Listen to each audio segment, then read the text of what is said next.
Grandeza de Deus. Deuteronômio, capítulo 7, versículo 21. Não fiquem apavorados por causa deles, pois o Senhor, o seu Deus, que está com vocês, é Deus grande e temível.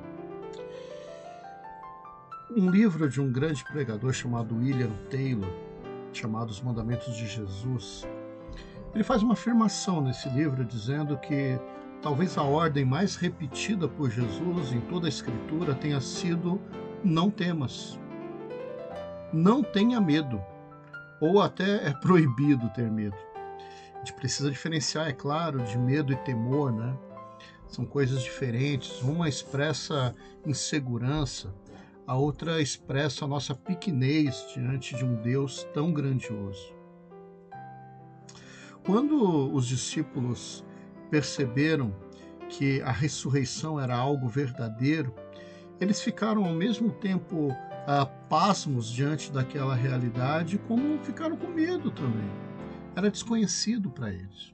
Quando Jesus morre ali na cruz, os discípulos ainda não entendiam completamente a obra de Jesus, de Deus, através de Cristo.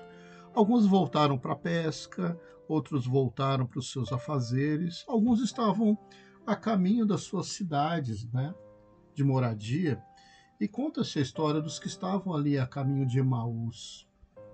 E eles diziam, né, nós achávamos, nós esperávamos que eles fosse o Messias. Eles tinham um sentimento de que eles tinham sido enganados ou que eles se enganaram.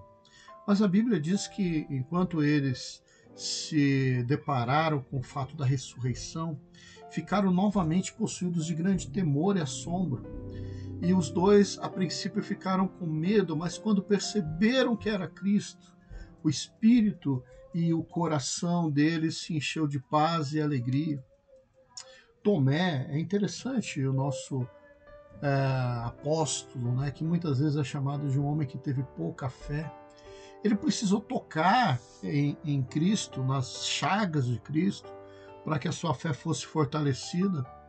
Mas quando Deus permite que ele, na sua pequenez, na sua limitação, ele seja atendido, ele de joelhos, ele diz: Senhor Deus meu, Senhor meu e Deus meu. Aquele sentimento de medo foi mudado para um temor que gerou adoração e fé.